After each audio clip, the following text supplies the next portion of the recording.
kind of feel like the show should just be, hey, what work did you do in 2020? Because I mean, I rattled off like 5 hell gigs in a row in 2020.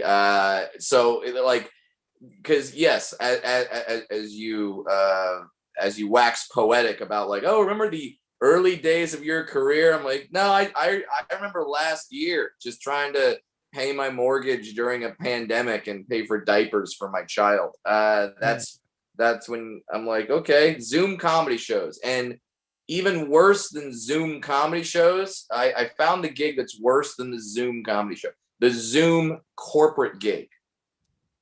Yes, Did that is pretty brutal.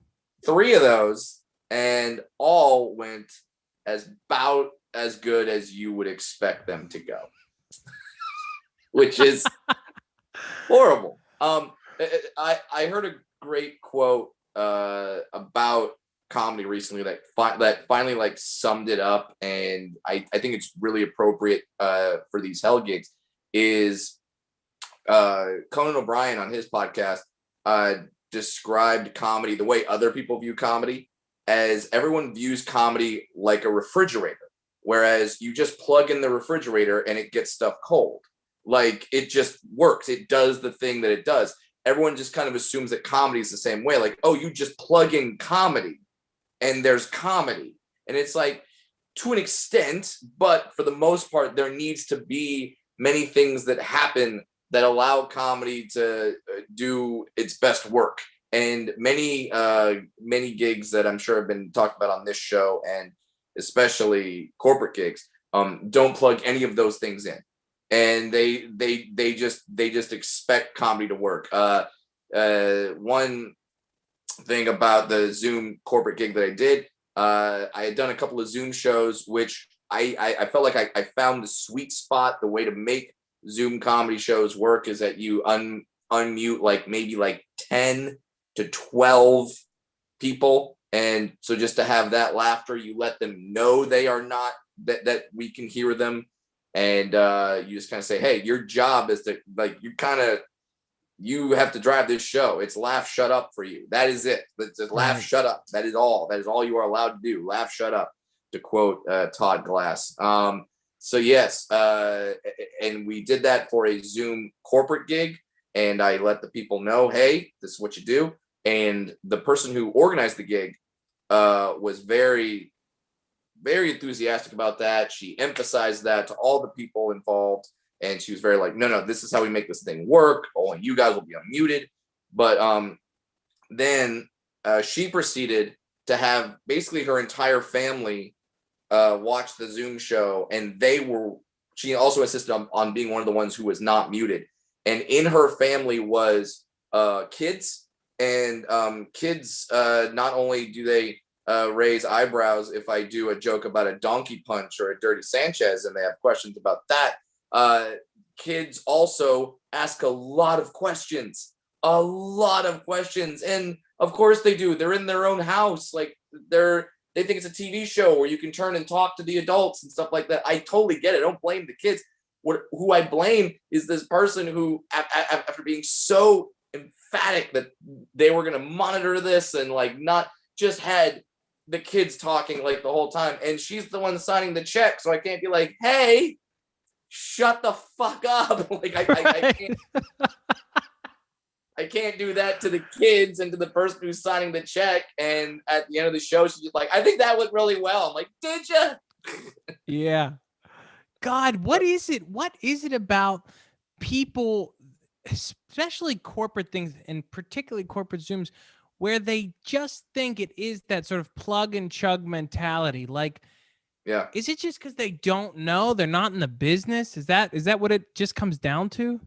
Yeah, and I'd say that because, I mean, you and I have been to comedy clubs that don't get it. None of the Helium comedy clubs, of which I'm performing at, St. Louis Helium, Philadelphia Helium. I'm coming to Raleigh, Good Nights in Raleigh, and Buffalo Helium. They get it right. They're fantastic.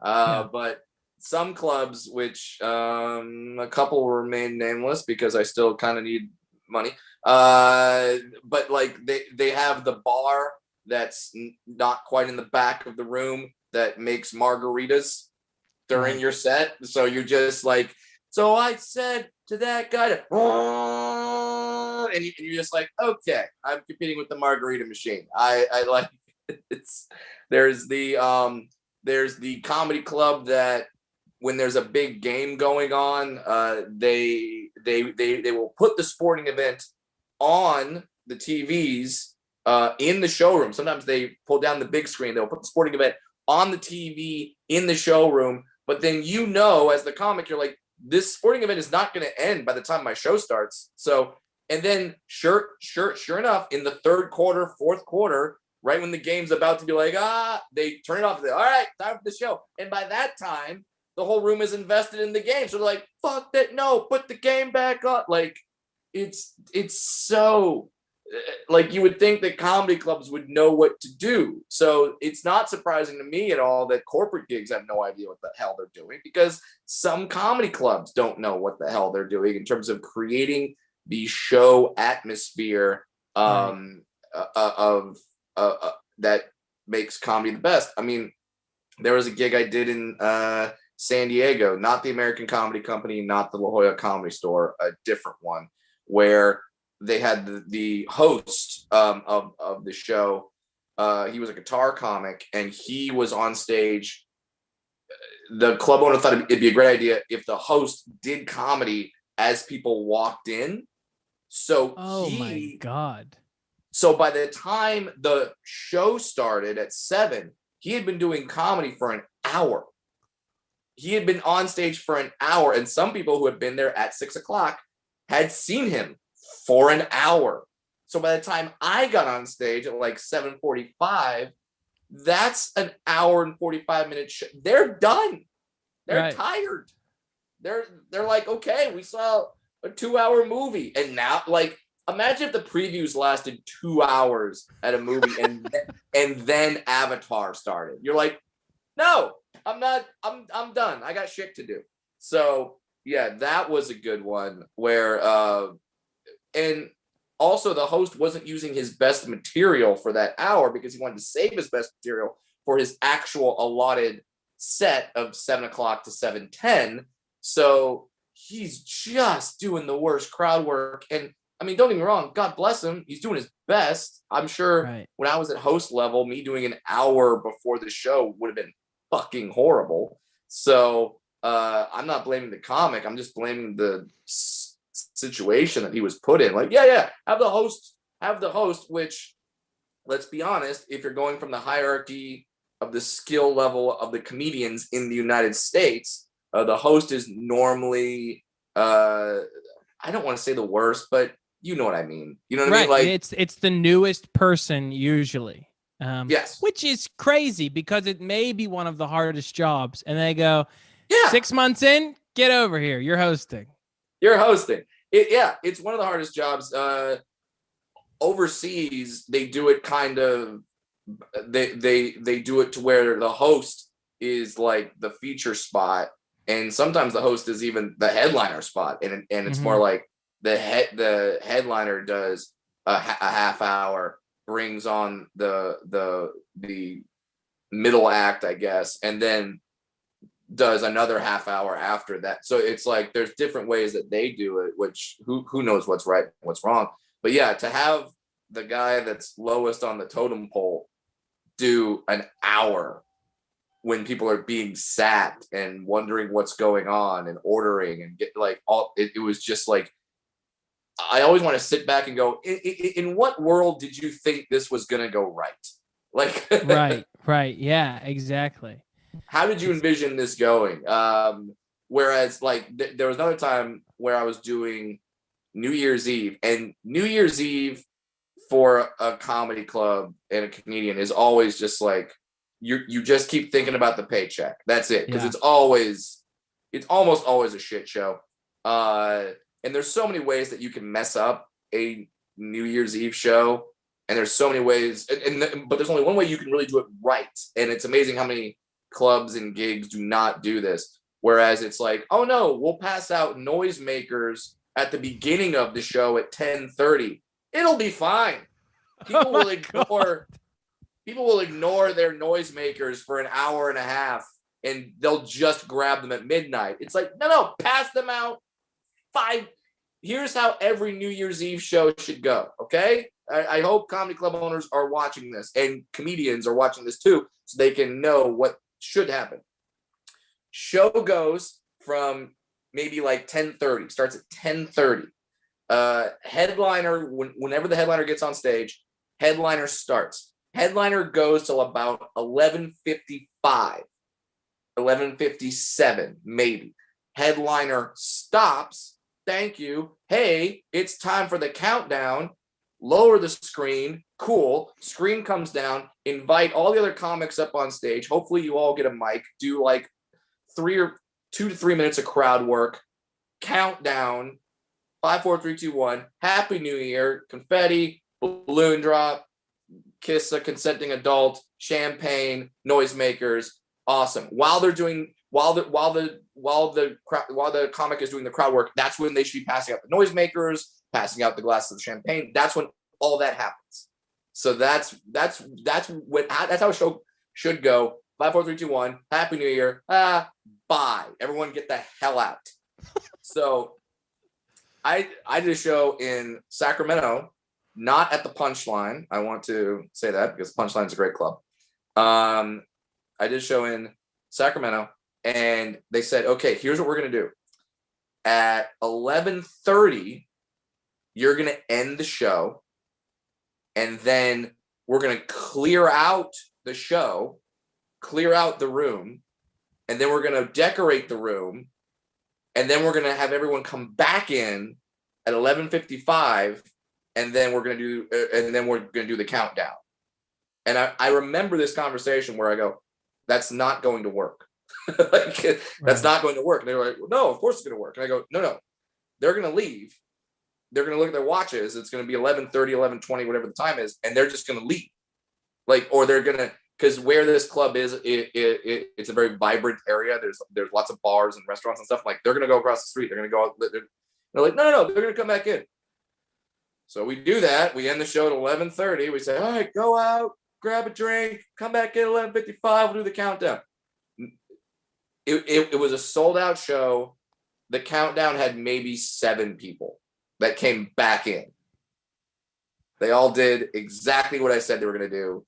They went out to every bar, every restaurant, every whatever, except the comedy club. So I did a countdown for 7 people. Joyous. Oh my God. It's one of those things where you're in a situation in a club like that where you have that moment where you realize I am completely alone up here. There is not one person in this club that has my back or cares about my best interest. And that is a chilling feeling. Yeah, whether it be that or the aforementioned corporate gig, they don't care about you. They don't care about the comedian. They don't care about having the best possible atmosphere for comedy to be performing. They're like, no, we're going to have fun, and the comedian's going to fix it all and make it joyous. Right. We're going to do I'm going to stand up in the middle of the comedian's set and start making fun of Richie. Or I'm going to tell the comedian to make fun of Andrea, even though Andrea's husband just died. But it'll be hilarious. No, it won't be. No, Andrea doesn't want to go through that. She's already gone through tragedy. Don't do that. So yeah, there's a lot of that. But the absolute worst, if we're going Helget, the absolute worst, and this is one of those shows that you go to my early years, and I took it because I need the money. I had to do the show. I was booked to do a wedding, to do stand-up comedy at a wedding. They had seen me perform, not even as the headliner. They saw me perform as a feature act. And they were like, hey, we want you to do stand-up at our wedding reception. And I'm like, okay. And they told me the amount of money. And I was like, that's more than I make as a feature act. So I'd like to do that. And I'd like to make that money. So I take the gig. So the ceremony has happened. We're now at the reception. We're doing best man speeches. and maid of honor speeches, which I'm like, okay, that'll work. My opening acts are the best man and then I come on. So they're not as good as me. Okay, cool. Right. Best man speech goes first, kills it. Kills it. Just jokes, laughter, inside stuff with the family. And I'm like, oh, awesome. This is fucking great. He's doing, it's like when a host goes on stage and does all the local references that you as the headliner don't know. You're like, Yes. oh, perfect. You know, you're in Rochester, New York. You're going to talk about the garbage plate. Awesome. You know, you're in Denver, Colorado. You're talking about how you get off when you leave the airport, you see the giant horse with the red eyes that's right outside the airport and it's freaky as fuck. Great. You're going to do all those local references that I don't know about. You're going to do them better than I could. Great. So he's killing it. Then they bring on the maid of honor speech. The maid of honor speech goes right into the fact that the mother of the bride died 2 weeks before the wedding. Oh no. 2 weeks before the wedding, mom dies, brings that up, and she is that is the note she is hitting. She's not hitting that and then moving on to how the couple met and how and how you tried to do stuff on the first date, but she wouldn't. No, it is dead mom. I'd say beating a dead horse, but it was beating a dead mom. It was just let's just keep hitting the fact that mom is dead.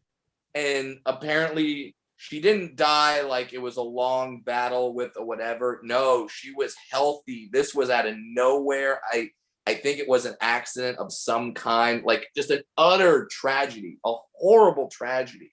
And we're just like, let's keep talking dead mom. And she ends it with like, she would be so proud of you. You look so beautiful. And everyone is crying. Everyone is, as they should be. Everyone's sobbing. And then she does a toast to dead mom, toast to the bride, and then this is my literal intro. I'm changing nothing, adding nothing, taking away nothing. Toast to dead mom. Everyone's crying. Sip. And now the comedy of Brad Williams. Oh my God. That's my intro. Not even, hey, let's lighten it up. Maybe give a couple of credits from this guy. Saw this, tell the story. We saw this guy. He was really funny. Now let's, I just talked about dead mom. Now let's lighten the mood. No. And now the comedy of Brad Williams. And you heard a collective in the audience. Who the fuck is Brad Williams? Why should we pay attention to him after dead mom? We shouldn't. And they had no reason to. I wasn't very good. I was okay, but that was the ultimate hell gig. And to say that I bombed is an insult to every comic who has bombed. I did not bomb. Whatever's worse than bombing, that's what I did in that gig. And to the point where I was laughing. I was just like, there's no way. I can't save this. I can't. Right. Even at that point, I learned a few tricks. Now I got a few ways that I could save shows if they're not going well. That one was just like, no, it's not going to happen. And then you just keep saying like, all right, they told me I had to do 30 minutes. And it's like the Bill Burr video where you're just counting down. You're like, all right, 20 minutes left. Okay, let's keep going. And right. 10 minutes left, and you're just counting down. And as soon as I said thanks, I left. They told me, stay for the wedding, have dinner, no, fuck all. I'm out. Like I just left and let them talk about the horrible stand-up comedian that tried to make them laugh after dead mom for 10 minutes. Oh my God. And that's the worst part where you go, I know I have some tricks that would get me out of a situation like this, but I've met my match. Like I have no tools for this situation. None. Nothing. There's no stand-up boot camp that goes, all right, now we're gonna simulate a wedding show after a dead mom after a dead mom toast. No, there's nothing like that. So, and I wasn't far enough along in comedy to where I could save that. I was still in the area where my act was my act. I didn't venture off the path. I mean, even now, could I save it? Maybe, but it'd be tough. It'd be a tough show. My God. And when you're in that moment, like not even pre getting onto stage, but when you're on stage, you know that sort of feeling of like going, I know this is only going to get worse and I'm stuck up here. I can't get off. Like, yeah, there is that moment where, oh, that's such an accurate, that's so good. Where it's like, yeah, this is the first joke bombs and you're like, oh, that's as good as this show is going to be. Like there, it's only going to get worse. Every reaction is just going to get worse from there. It's like, I mean, because like you're going to lead with a good joke there. You're not going to lead with like, well, let me try some things. Like, no, you're like, oh crap, I got to dig myself out of this hole. Let's go. And that joke didn't work. So it's like, all right, it's it's the scene in every Looney Tunes boxing thing where it's little guy against the big guy. The little guy just does the best punch that he could ever do, and then the big guy's just like, like, yeah, right. What else you got? Like, that's it. You have nothing after that.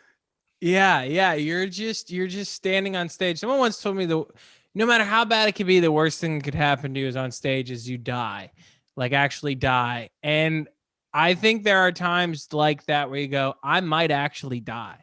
Like this could kill me. I mean, but then there's times where I look at my show and I go, if I died right now, I'd be fine with it. And not because I'm doing poorly, because I'm doing really well. And I'm just like, this is it. Like, this is the peak. Life can't get, someone actually did that. Albert Brooks's father. Yes. Albert Brooks. Bob Einstein and Albert Brooks. Yeah. Bob Einstein, who people may remember as Super Dave Osborne. And he passed away, I think, last year, maybe the year before. But yes, Albert Brooks's father was an old, like, Catskills Borscht Belt comic, and he did a roast. And after his set, he went back to his plate, dead. Yeah, had a heart attack. Dead. And they didn't know for a while. I think the story is Milton Berle was on stage, like, actually making fun of him as he's dead. Right. Because they didn't know. You're just like, right. Like, but when you think about how I want to go, I go like, yeah, that I want to have the best set of my life, and then just cool deuces. Yeah. I'm out of here. It's funny because you mentioned like you knew things are only going to get worse. I'll mention this club because I think they'll book me again anyway, and I don't think they do this show anymore because of too many stories like this. There's a comedy club, the Baltimore Comedy Factory, and I don't know if they're still open. I hope they are. And they would do 3 shows on either Friday or Saturday, but the last show was a midnight show, $20, all you can drink. Oh my God. Now, you're a comedian. How awful do you already know that that's going to be? I mean, that is like nickel beer night at the Cubs baseball game, like that is just, you're asking people to fight, Yeah. $20, all you can drink. So I'm like, well, the room is not filled with comedy fans. The room is filled with people that want to drink. Right. Like, they hate the fact there's a comedy show getting in the way of their drinking. And that was it. That was this. So I was up on stage trying to entertain. It was not going well. At some point, a guy from the audience walks up on the stage, and he blitzed out of his skull, like just that drunk where there's like nothing there, nothing there. And he kind of goes up on stage, and he starts doing the Dougie. He just starts like, God. and no music except for the music playing in his head, Right. and he's just doing the Dougie. And I kind of make fun of him a little bit. I roast him a little bit, but this is like trying to fight someone on PCP. Like the jokes have no effect. He just stays up there, keeps doing the Dougie, and the audience isn't even reacting to him. That's how bad I'm bombing, and how bad the situation is there's a guy on stage doing the Dougie. The audience doesn't give a shit about that either. So like, we're all bombing. He's bombing. I'm bombing. Right. Like everyone's bombing. And I go, all right, guy, like you're done. And he just stays up there. He just stays on stage. I'm not a large man. I believe I say that once or twice in my act. So I can't get him off the stage. Security is fuck all. Like they're not there. They're not paying attention. And I pride myself in like always doing my time. I think I did like 15 minutes, 20 minutes. He never left the stage. And I just said, thank you, whatever, bye. No applause, no nothing. It was just bye. Like I was never there in the first place. And yeah, why not just play a video? Like, what is the point of play America's Funniest Home Videos? Do that. That's better. Right. Just a bunch of crotch shots. That'd be better than me at that point. And I went to the owner, who I like. I like this guy. He's a good dude. And I went up to him. I'm like, I'm sorry, I only did 20 minutes. He goes, it's fine. It happens every week during the midnight show. And in my head, I'm like, well, then don't do that fucking show. How much could you really be getting from that show to go, you know what? This is reasonable. We can live with this. I'm amazed. I'm always amazed. It's like my least favorite airport in the country, and I was just there, is the Orlando airport. I hate the airport. It's the worst in the country. And I live in Los Angeles, where I have LAX, which is like, wow, airport worse than LAX? Yes, Orlando. So I'm at the Orlando airport, and the security line at 7:30. If your flight's before 10 o'clock and you're there at 7:30, good luck. You're not making your flight. Like it's just like and it's not moving. No one knows where to go. There's lines. Like thankfully, I somehow found TSA pre-check, which I have, and it was like I somehow got there, and I was fine. I made my flight, but I asked the TSA, I'm like, holy crap, dude, that line's like, and I said the same thing, like if your flight's before 10 a.m., like you're fucked. And like, what the hell? And he goes, yeah, man, every day. And I go, this happens every day, and nothing gets changed, like every day. And that's the mind-boggling part for me, is like when you're at a club or whatever, and something goes wrong, they're like, yeah, everyone complains about this. Then fucking change it. You know, like what else do you need? Like when I do a joke that bombs twice, it's done. Yeah, right. Or it does some severe tweaking or weird adjusting, like twice, and it's out. Like I can't imagine every day people are missing their flights, getting mad, yelling, and you're just like, well, what could we do? Anything else? Right. Try anything. God, it is so wild that when you approach someone with an idea where you go, yeah, I don't know, this just doesn't seem right, you know, something seems off, and they go, yeah, sure does. Like, what? You knew this whole time? Yeah, and you hear this every day, and you're like, I don't know, someone should do something. Oh my God. It's insane.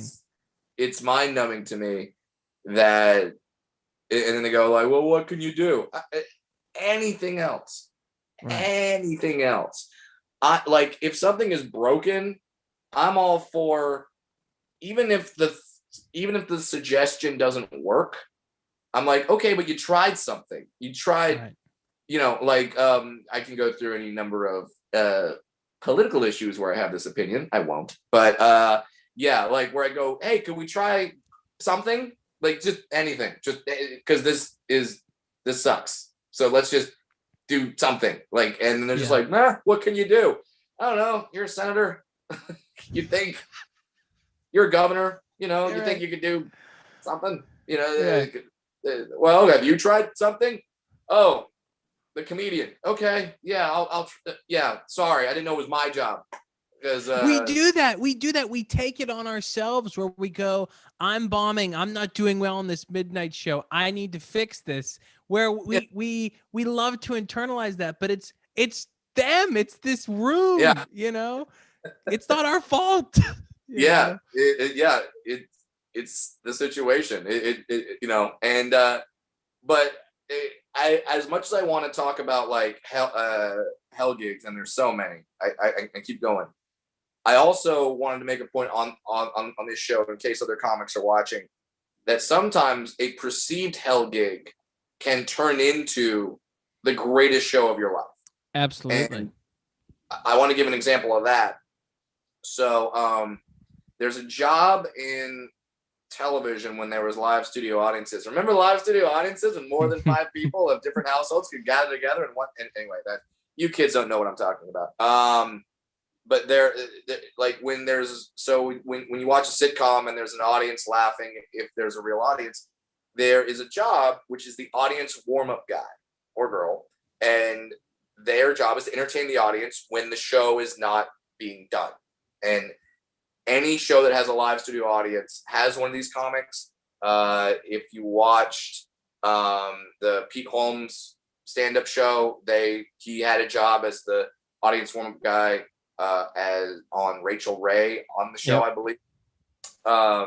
Crashing, yeah, that was the name of the show. Crashing, yeah, and so yeah, Rachel Ray has one. Ellen has one, as you know, and The Big Bang Theory had one. And like any show that has a live audience has an audience warm-up guy.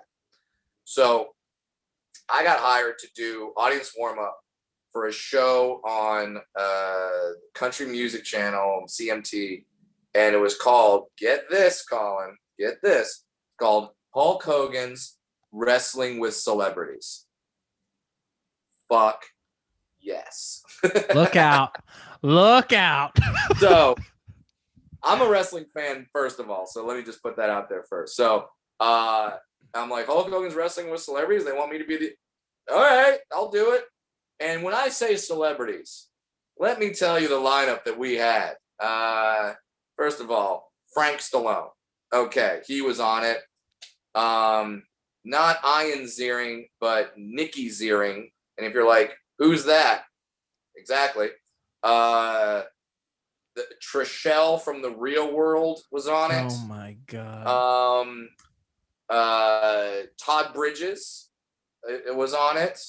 Danny Bonaducci was on it. Of course he was. Yeah. Of course he was. Dennis Rodman, who actually had a match on WCW Nitro before that, but he was on there. Rodzilla. Rest in peace, Dustin Diamond. He was on it. So there was, as you could tell, I mean, this is just star-studded. Right. There were more, and I just can't think of them right now, but there were more. Just know that. Yeah. Yeah, and those are the most popular ones that I can still remember. So you can imagine how famous the other people were. Right. So yeah, so I have Hulk Hogan's Wrestling with Celebrities, and they have a live studio audience at their tapings. And the tapings are, you watch the celebrities have wrestling matches, and then so you're in it's in like a warehouse with a ring and stands, and I'm like, well, this is gonna suck. This is gonna be horrible. And they tell me, and normally when you do these gigs, they tell you right before about how long you're going to do. Like, they're like, hey, we have about a 5-minute break. 10-minute break. And that's so you don't start a game or a quiz show or something, and then right after the first question they go, and we're back. It's like, oh, fuck, you know. So, but don't get me wrong, that still happens. So they send me out there, and they tell me to walk around the ring, to not actually get in the ring. And I went, fuck that. I'm getting in the ring. So, and like I said, I'm a wrestling fan. So I get into the ring, and I start talking to them. I start roasting the audience and going back and forth.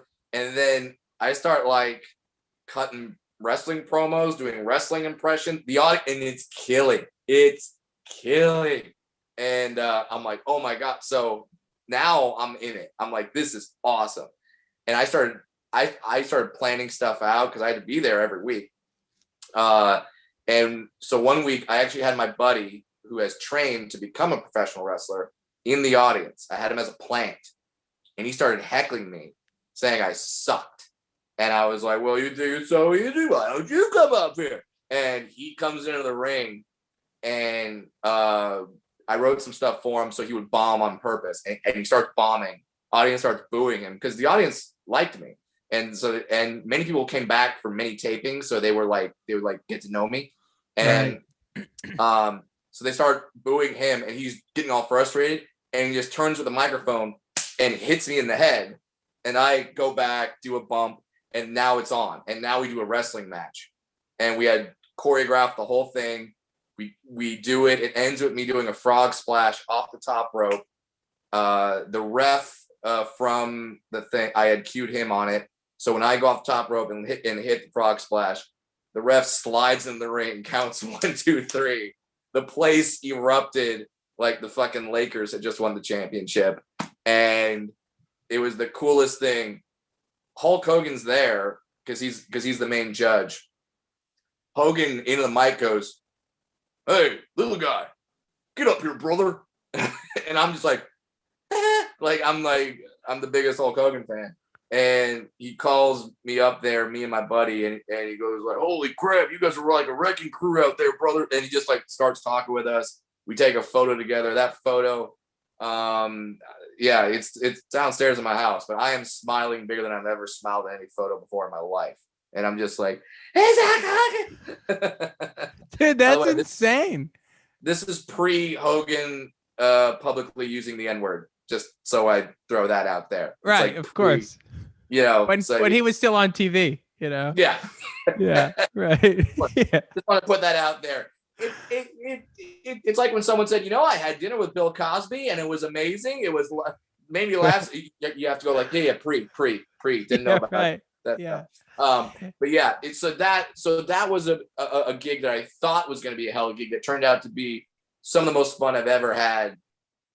Because I would I would try wrestling moves in the ring. Like I was doing Rey Mysterio's 619 move, which is, just Google it. And it's awesome. And the crowd would go nuts. I would try to do stuff off the ropes. For anyone who thinks the ropes are like rubber bands, they're not. They are wrapped elevator cables. And when you run those ropes the next day, like just a whole, your entire side is bruised up, cut up. It's not a trampoline when you fall. I also want to make that very clear. It's not a trampoline. I thought it was a trampoline. It's not a trampoline. Shit hurts. So, but yeah, but other than that, it's awesome. And that was some of the most fun I've ever had doing a show where I thought it was going to be a hell gig. Yeah. Yeah. It makes you feel like, oh, this is why we get into this, you know, for moments like this, you know, totally. And it's nice to remember those. Yeah. You know? And very few things are better than when you have little to no expectations, and then it turns out to be a good show. Yeah. Like if you're going on stage, if you're doing the Saturday night early show at Helium in Philadelphia, where I will be appearing in 4 weeks, you know that's going to be good. Right. But you know, it's when you're doing the midnight show at the Baltimore Comedy Factory that's $20 all you can drink. If you can make that good, that's when it's like it's a surprise, and it's also a feather in your cap where you go, if you're ever faced with another one of those situations in the future, you know you can handle it. You know you're going to be okay. you figured out moves like we discussed earlier, tricks that you can get out of it. So hell gigs are necessary. They are necessary for any comedian, and any successful comedian who's now like just killing it on the road, and where very few times they have a hell gig. No successful comic will be like, I never had one. All my gigs have been great. They've just been sold out across the country, and never a problem, never a drunk person, never a bad situation. Like Jerry Seinfeld still does corporate gigs. Right. And I bet he hates them. He hates them. It's like you said, it's a necessary thing, Yeah. I mean, hell, another one that comes to mind, this was during the past year, a very wealthy person, I'll just say that, was having a birthday party, and instead of having celebrities come to their birthday party, they had celebrities come on their Zoom. So they did a Zoom birthday with all their friends, and celebrities would just pop up. And I did a set. It was okay, but then after me was John Mulaney and Seth Meyers. Oh my God. No one remembered me. No one. Right. Nor should they. But it was Judd Apatow, John Mulaney, Seth Meyers. It was like this whole thing, and I'm just like, oh shit.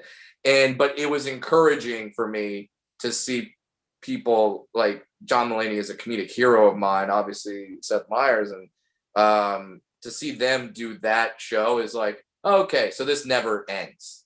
Right. You're never done with this. Yeah. Yeah. Isn't that kind of nice where you're like, it's nice to see your heroes doing the same, horrible day job that you're doing. Yeah, and some people would look at that as depressing. I don't. I'm like you, where I go, yeah, that's nice. It's nice knowing that at the bottom of this business and the top of this business, you're doing the same thing. Now the money is way different. Right. I'm sure the money required to get a John Mulaney and a Seth Meyers to do that could have bought my house, but yes, they were doing it too. And that's one of my favorite scenes of the movie Comedian is Jerry Seinfeld on stage struggling, just going on stage and being like, is this funny? Does this work? And I'm like, oh, same thing that I do, getting paid way less, arriving in a, way worse car than him, but still doing the same thing. Once you hit that stage, it's the same. And also to quote that movie, Collin Quinn says, stand up is true justice. And it is, because of that, because no one gives a shit who you are when you hit that stage. Once you hit the stage, we're all the same person. We're all the same. Doesn't matter. Just be funny. That's it. Yeah. Yeah. Before we go any further, I just want to say you are going to be at the Heliums. You're going to be at St. Louis this coming weekend. You're going to be in Raleigh the weekend after, Philly the first weekend of April, Buffalo the third weekend of April, and then you're going to be in Portland the first weekend of June. So you are running around, dude. Yeah, I'm back. I'm back out there. I'm very careful on the road. When I get home, I get tested twice. Obviously, if any symptoms pop up, I will not go. But yeah, for the most part, I just did 5 weeks in a row to a bunch of different places, and then this past weekend I had off. But yeah, I'm pretty much back now. And I will say my last week was at Helium in Indianapolis, and Helium's doing it right. Because I've been to some clubs during the pandemic that are like, we're half capacity, and then you get in there and they're like, oh no, you're not. Yeah. You're not half capacity. Or it's like one club in particular was like, no, we're at a third capacity. And I'm like, okay. And then they pushed all that 1/3 to the very front. So right. Yeah, you're like, what's the point of this? That's the point. So the back was empty, the front was packed, and it's like, okay. Right. I was feeling kind of weird about that one. But no, Helium in Indianapolis, and I've heard stories about other comics that have been doing Helium, and one of the reasons why Helium is open and these clubs are open, and Good Nights in Raleigh is also part of the Helium brand, Inside Baseball. But like one of the reasons why they're able to stay open is because they do it right.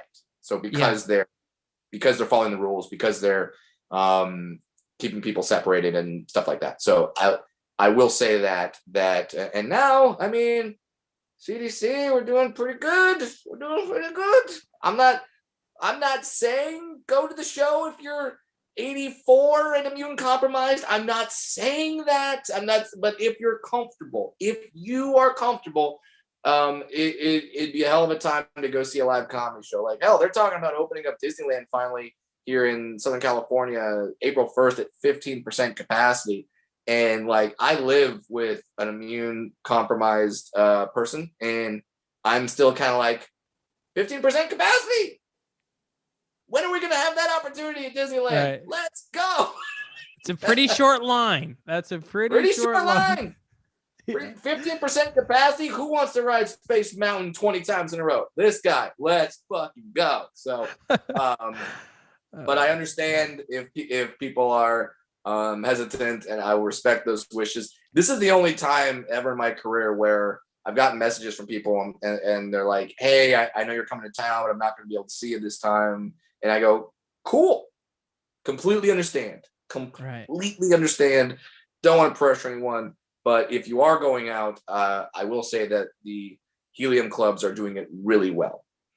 Yeah, they're doing an exceptional job. I was just in Philly, and it's always like comforting to see after the show turns over, people dressed like the Ghostbusters coming in and spraying everything down. You're like, this is exciting, you know? Yep, spraying everything. When you see it done right, you're like, oh, it's possible. It's possible to do this, and yeah, they are. Like it's so, and people are like, yeah, but it's like third capacity, half capacity. How does that feel to be on stage? I'm like, I didn't work for like a year, right? And I'm only like I've only been selling tickets for like 4 years, so I remember those nights when it was a third full on a Saturday early show. I'm not that far away from that. I remember it, so I'm fine. I'm good. Right. I just want to hear laughter with live people again. So that's. I'm cool with it. I don't care. Just the fact that to be like, and I don't know how you felt about it, but when everything shut down, there was a part of me that thought like, will I ever even do my job again? 100%. Yeah. You're like, what is the need for me? You know? Yeah. People are fighting over groceries. What am I going to do? You know?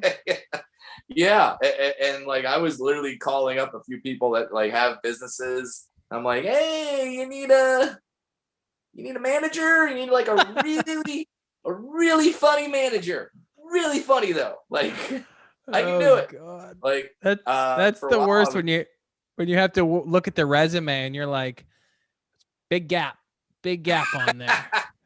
Yeah, if I were to hand in a resume at a quote unquote normal job, my resume would be, so at 19, you stopped working at Hot Topic, and what have you been doing since then? Because you're 37 now. What have you been doing? Yeah. I'm like, being a professional idiot. That's what I've been doing. So because I've been doing this since I was 19. I've never had a real job. I worked at Hot Topic. I worked at Disneyland. Fuck you, not one of the 7. I have to say that. But yeah, Hot Topic and Disneyland. Those are my only quote unquote real jobs.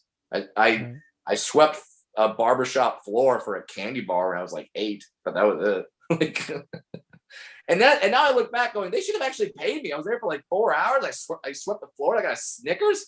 Fuck those guys. Oh yeah, the things that you'll do for little to nothing, you know. Really. He's a kid. What are we gonna do? Give him money? Why would this kid have any need for money? Why would this handicapped child have any need for money? Oh, he's a little person. He's made of gold. He's fine. Fuck you. Paid me a Snickers. Oh my God. Oh my God. Real quick, if anyone's watching, to those people that are watching, there's going to be a link to donate to the Helium Clubs, to the staff that money goes to. So make sure you check that out. Please. Please. It's crazy. You know, I mean, it's a crazy time. Yeah. We have a question. Someone did ask, when you're an open micer and you feel like you've been killing at open mics, how do you start getting booked or start going on tour for someone? So a bit of a loaded question. You know, I like how they're kind of patting themselves on the back in that question, like when you're just killing this open mic game. right? When you're just, I will say this, that when you're killing the open mic levels, how do you start going on tour? You don't. Because however good you think you are, you're not. And that sounds brutal. I know that sounds horrible, but I've seen too many people move out to LA, move out to New York when they were an open micer or they thought they were doing really well. And then they come to LA and it's like, oh no, now you're in LA. So you're going to take spots away from Bill Burr. So they're going to book, so they're booking you instead of Bill Burr. The thing that you do, Neil Brennan gave some amazing advice in terms of getting that next level. Hang out. Helium Comedy Club. I can't tell you how many times after a show I've hung out after the show to have a drink with the staff, and I see a comic there and we start talking and the comic ends up being really cool, and I'll have him or her open up the show the next night or do a guest spot or do something like that. Like hang out at your local comedy club, be seen, because what you want them to start doing is seeing you and associate you are a comedian. I need a comedian. Who's a comedian? This person, you know, and especially if you're a local and you have a great club like a Helium Philly or a Helium Indianapolis, where there's not a ton of other clubs in the area, they're going to need you, and they're going to need you to fill some spots. So hang out, keep busting your ass, and keep doing that open mic scene. I feel like this question is kind of like when you've lost a lot of weight and people ask you, how did you lose the weight? What they want you to say is nothing. I did nothing. I took a pill. I did 2 minutes I did this for 2 minutes. And that's how I lost 120 pounds. It's like, no, you know how they lost the weight. You know how they did it. Diet and exercise. Strict diet and exercise. And for the comedians that want to get to that next level, you know what to do. It's just, you want me to say, oh, go into this line that's 2 minutes long at the official comedians club, and you get in, and then you start getting work. It's like, and I keep saying keep going up, because you never know when that person is going to see you, that person that can see you, that can get you work, that comic that can take you on the road. I can tell you that I get sent a lot of videos from open micers that say, hey, I want to open for you. And they send me a video. Sometimes I watch them, and most of the time I don't. And I've never taken someone from a video. And that sucks, but it's like, I have my people. I have my comics. I have my JB Balls, my Carmen Moraleses, my Pat House is doing all these shows with me at and here's how you get booked. All three of those people that I just mentioned are great hangs, and they're funny. If you're a great hang and you're funny, sometimes you don't even have to be funny. Sometimes you just have to be a great hang. If you're a great hang, you could get work. So I would say hang out at your local club, be a person in that comedy scene, and hang out and be a good hang. And don't and start doing podcasts like this and YouTube. And now there's so many stuff there's so many things that you can do to get better without going to New York or going to LA. But don't move to New York or LA until you are fucking killing it in your town, killing it, to where people look at you every day and go, why the fuck are you still here? Like comics, when comics go like, why the fuck are you still here? Move. That's when you move, and know as soon as you move, you're right back to the bottom level again, and you got to work your way up. Is that depressing to hear? Sure, it is. But I kind of want to let people know this is hard. It's hard. Yeah. It's hard to get seen. It's hard to move up. It always happens about a year and a half to 2 years after it should have happened. You know what I mean? Like, it's like, oh, overnight success. It's like, no, they were funny for years before that happened. So it's not going to happen when you desire it to happen, no matter how much you read The Secret. That's great. But when people tell me, hey, I want to get into comedy, anything I should know, the first thing I do is I go, are you cool with being poor between, because if you start getting into comedy, you will be poor between 5 and 45 years. Guaranteed. You will be. Like, so it's like, if you're cool with that, and if you're cool with just being a comedian and that being your life, and then awesome, you've chosen the right job. Because don't get into comedy for the money. Like, because some of us absolutely make a really good living, and I'm astounded every day that I bought a house with jokes. Astounded every day.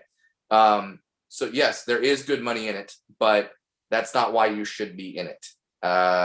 Not because you think you're going to be Gabriel Iglesias and make $25 million in a year.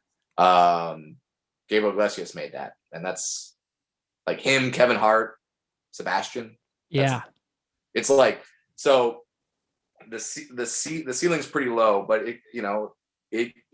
so go and do this because you really enjoy it and you really love it, and be a good hang. Go to your comedy club, hang out, and trust me when I say that when you meet a comedian for the first time, like if you go to your local comedy club and I mean, he's doing theaters, but like if Bert Kreischer's there, don't just walk up to Bert and be like, hey Bert, can I open for you? No. What? No. Who are you? You know what I mean? Like, right. They'll tell you. They'll let you know. And because that's what I've done in my experience. Now I will give out guest spots like candy at my show.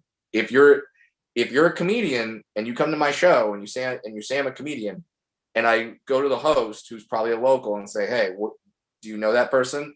And the person goes, oh yeah, they're good. I'll be like, cool, guest spot, go. Like, I'll do that because I got discovered on a guest spot. So I give them out like it's going out of style. So but yeah, it's a hard thing. I wish I had a better answer. I wish I had that. You go to the office of comedians and you wait in line and they hand you a book and they say, congratulations, you're now a comic. But that's just not the case. Wow, that was a long answer. Sorry. No, it's necessary, I think, for a lot of people, because you're right. Everybody wants the 60-minute abs, and this is a really long, brutal business sometimes. Yeah. Yeah. How many of those hell gigs have you done? Let's hear about it. Exactly. Yeah. Brad, I keep thinking of for doing this before we get out of here. My favorite question to ask other comics is, after a bad show, whatever it is, for whatever reason it's bad, what's the thing you like to do to sort of cope or feel better? Is it another comic that you talk to, a food you like to eat, a movie you watch? What's sort of the thing that picks you up? First of all, and yes, because I love when people go like, you're 17 years in, do you still bomb? Yeah, of course I do. Yes, I've had horrible shows.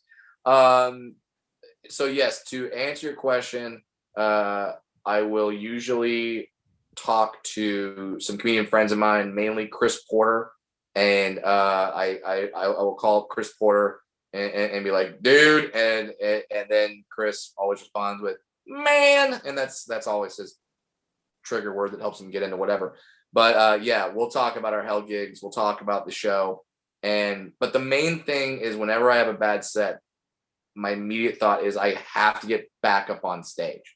I have to get back up on stage because every show could be your last show. And I don't want that to be my last show. And I also need validation. I have to know that I'm good at this. And that's why I want to go do another show right away. If I bomb the early show, awesome. I have a late show to wipe that fucking taste out of my mouth and do a great show. But so the answer is I immediately have to get back up on stage. I was with JB Ball. It was a great comic, by the way. Great young comic. I was with him in Washington, D.C. And the late show didn't go as well as I would have liked it to go. We found an open mic at like 12:30. It was like underground of this like bar that's like 4 levels. It was hard to get into. It was like speakeasy. And I showed up, did a 15-minute set, and was like, cool. I feel good now. So immediately get back up on stage and I'll call Chris Porter. That's what I'll do. Great. That's great. Brad, I really appreciate this. Everybody watching, I'm sure appreciates this. You're going to be on a run for the Helium, so go see Brad at the Helium. And other than that, what would you say as far as where people can hear you, where people can see you, your website, I'm sure? Sure. BradWilliamsComedy.com is my website. Twitter @FunnyBrad, Instagram @BradWilliamsComic. I'm not on TikTok yet. I don't. Maybe one day. I'll give in. I don't think anyone wants to see my 37-year-old dwarf ass dance to videos. I don't know. I'm old. Get off my lawn. I don't understand it yet. I will. But so yeah, Twitter, Instagram. I have 2 specials that are currently running on Amazon Prime. I have Fun Size and Daddy Issues that you can watch on Amazon Prime. And then I'm part of the Degenerates on Netflix. If you want to see me on the Degenerates on Netflix, I'm season 1. So you can watch that. And yeah, Twitter, Instagram, website. I'm coming to your city. I'm back on tour. Let's go. Let's get vaccinated and let's get back to the business of making people laugh and have fun with their lives. Right on, man. Thanks again for doing this. I appreciate it. Appreciate you, my friend.